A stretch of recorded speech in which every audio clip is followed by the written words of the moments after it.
Մայրաթոր Սուրբ Էջմիածնին անհատույց սեփականության իրավունքով հող այլևս չի տրվի։ Ազգային ժողովը 67 կողմ 26-3 ձեռնպահ ձայներով երկրորդ ընթերցմամբ եւ ամբողջությամբ ընդունել է Հայաստանի Հանրապետության տարածքային կառավարման եւ ենթակառուցվածքների նախարարության ներկայացրած Հայաստանի Հանրապետության հողային օրենսգրքում փոփոխություն կատարելու մասին օրենքի փոփոխությունների նախագիծը։ Այսպիսով հետայսու Մայրաթորին հողատարածք կտրամադրվի բացառապես օգտագործման նպատակով։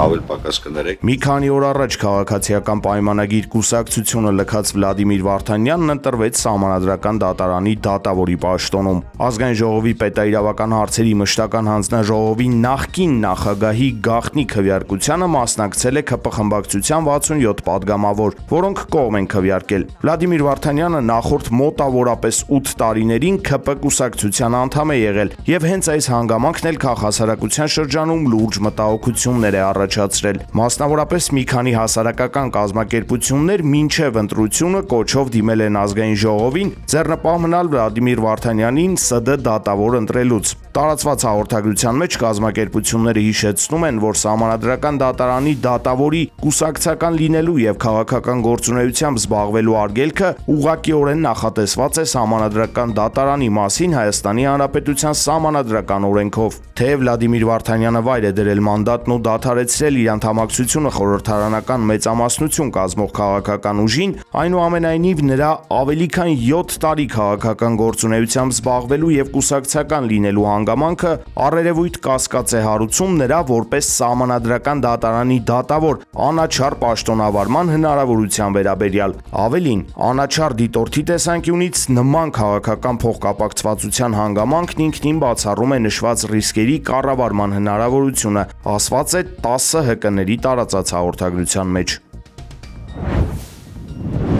ԱՄՆ Իրան-Իսրայել պատերազմի նախորդ օրվա թատերաբեմն ավելի շատ Լիբանանն էր։ Իսրայելական հարվածների հետևանքով առնվազն 6 մարդ է զոհվել հարավային Սայդայի շրջանի մի քաղաքում եւ պաղեստինյան փախստականների ճամբարում։ Իսրայելի զինվորականները երեկ նաեւ նախազգուշացրել են Բեյրութի հարավային արվարձանների բնակիչներին սպասվող հարվածների մասին եւ կոչ են արել նրանց տարհանվել, ինչին հետևել են հարվածներ Բինտ Ջաբալ շրջանում գտնվող Հեզբոլլահի հրամանատարական կետին։ Հարձակման է ենթարկվել նաև Թեհրանը։ Ավելի վաղ Իրանի ատոմային էներգիայի կազմակերպությունը հայտնել էր, որ ԱՄՆ-ն եւ Իսրայելը երեքշաբթի երեկոյան հարձակվել են երկրի Բուշեհրի ատոմակայանի մերձակայքի վրա։ Հարձակումը ըստ նախնական տվյալների տեխնիկական վնաս կամ մարդկային զոհեր չի պատճառել։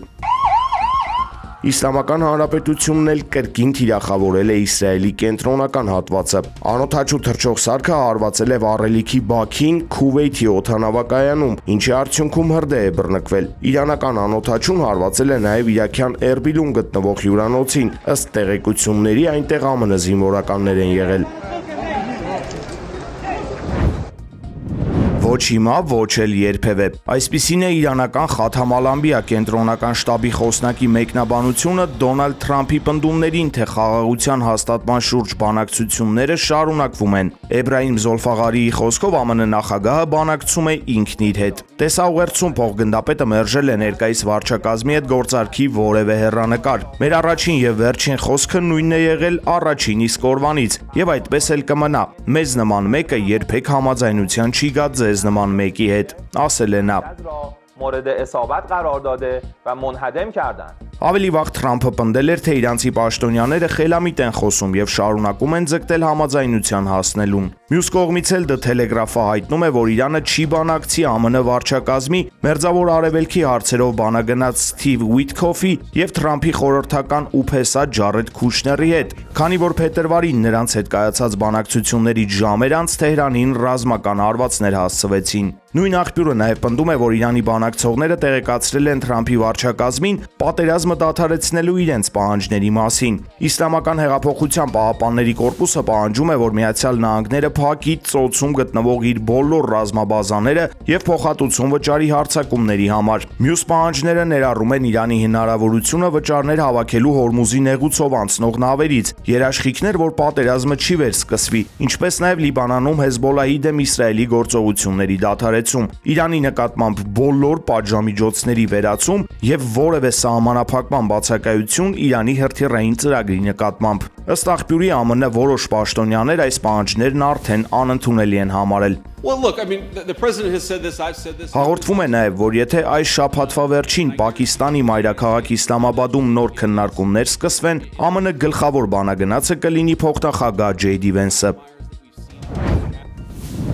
Son 25 gün bize şunu göstermiştir. Թուրքիայի նախագահ Ռեջեփ Թայիփ Էրդողանը հայտարարել է, որ Իրանում բռնկված պատերազմը վերածվել է համաշխարհային ճգնաժամի։ Անկարայում ունեցած ելույթի ժամանակ նա կոչ է արել միջազգային հանրությանը հրատապ քայլեր ձեռնարկել տարածաշրջանի հետագա ապակայունացումը կանխելու համար։ Էրդողանի խոսքով սա Իսրայելի վարչապետ Բենյամին Նեթանյահուի պատերազմն է սեփական քաղաքական գոյատևման համար, սակայն դրա հետևանքները կրում է ամբողջ մարդկությունը։ Թուրքիայի առաջնորդը հավաստիացրել է, որ իր երկիրը չի տրվի սադրանքներին եւ չի ներքաշվի հակամարտության մեջ։ Ըստ նրա, Թուրքիան գործընթացը կառավարում է զգուշությամբ եւ հանգստությամբ, պահպանելով բարիդրացիական հարաբերությունները հարևանների հետ։ Radikal tavrını Ֆրանսիայի նախագահ Էմանուել Մակրոնը հեռախոսով խոսել է Իրանի նախագահ Մասուդ Փեզեշքյանի հետ։ Զրույցի ընթացքում Մակրոնը կոչ է արել Իրանին ներգրավվել բանակցությունների մեջ։ Խոսեցի Մասուդ Փեզեշքյանի հետ, վերահաստատեցի տարածաշրջանի երկրների դեմ անընդունելի հարձակումները դադարեցնելու, էներգետիկ եւ քաղաքացիական ենթակառուցվածքները պահպանելու, Հորմուզի նեղուցում նավարկության ազատությունը վերականգնելու անհրաժեշտությունը, գրել է Մակրոնը X սոցցանցի իր էջում։ Pero esta vez no como farsa, sino como tragedia. Նեթանյահուն ցանկանում է Լիբանանում կրկնել նույն ավերածություններն ու տառապանքները, ինչ Գազայում։ Նրա խոսքով Իրանը 40 տարի է ծախսել նման պատերազմի նախապատրաստվելու համար։ Նա նշել է, որ սա նույն սցենարը չէ, ինչ Իրաքում։ Ըստ Սանչեսի, սա շատ ավելի վատ է։ Ավելի վաղ Իսպանիայի վարչապետը բացասաբար էր արտահայտվել Իրանում ԱՄՆ-իսրայելական գործողությունների վերաբերյալ եւ չէր թույլատրել ԱՄՆ-ին հարվածել Իրանին Իսպանիայի տարածքից։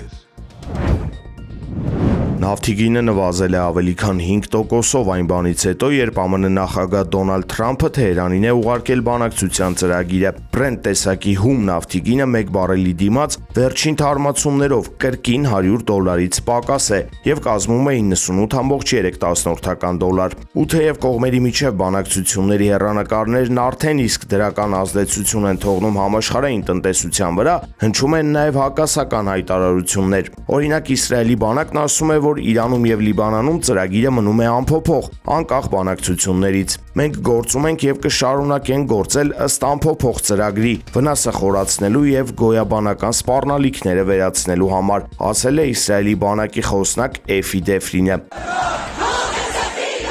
Բանակցությունների հեռանկարից դժգոհողներ կան նաև Իրանում։ Երկրի իշխանության կողմնակիցները Իսլամական Հանրապետության պահապանների կորպուսին կոչ են անում բալիստիկ հրթիռային հարձակում սկսել Սպիտակ տան վրա։ Փողոց դուրս եկած քաղաքացիների համար տարակուսելի է, որ բանակցությունների շշուկներին զուգահեռ ամերիկա-իսրայելական ուժերը հարվածներ են հասցրել Բուշեհրի ատոմակայանի մերձակայքին։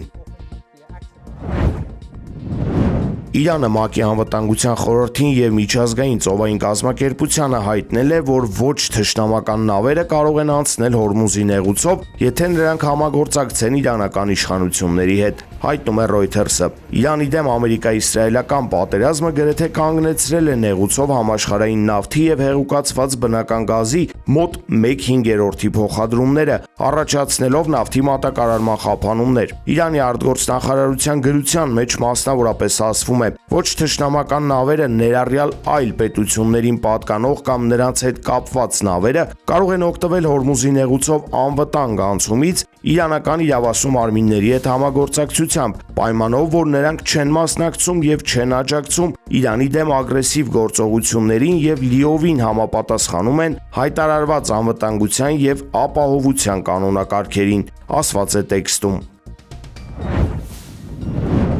Հյուսիսային Կորեայի առաջնորդ Կիմ Չեն Ընը հայտարարել է, որ Իրանի դեմ ԱՄՆ-ի պատերազմն ապացուցում է իր երկրի միջուկային զենքը պահպանելու որոշման ճշմարտացիությունը։ Նա Վաշինգտոնին մեղադրել է պետական մակարդակով հովանավորվող ահաբեկչության եւ ագրեսիայի համար։ Ըստ Կիմի, ստեղծված իրավիճակը հաստատում է, որ Փենյանը ճիշտ է վարվել, մերժելով զինաթափվելու վերաբերյալ ԱՄՆ-ի քաղցր խոսքերը։ Նա շեշտել է, որ Հյուսիսային Կորեայի միջուկային կարգավիճակն այժմ անշրջելի է։ Այս հայտարարությունը հնչել է Դոնալդ Թրամփի բանակցությունները վերսկսելու պատրաստակամության մասին ակնարկների ֆոնին։ Մարտի սկզբին Հարավային Կորեայի վարչապետը Վաշինգտոնում Թրամփի հետ արդեն քննարկել էր դիվանագիտական երկխոսության հնարավոր վերսկսման հարցը։ Կիմ Չեն Ընը նշել է, որ պատրաստ է կրկին հանդիպել Թրամփի հետ, սակայն միայն մեկ պայմանով. ԱՄՆ-ն պետք է ճանաչի Հյուսիսային Կորեան որպես միջուկային տերություն եւ հրաժարվի իր թշնամական քաղաքականությունից։ Միաժամանակ Փենյանը շարունակում է ակտիվորեն ցուցադրել իր ռազմական հզորությունը,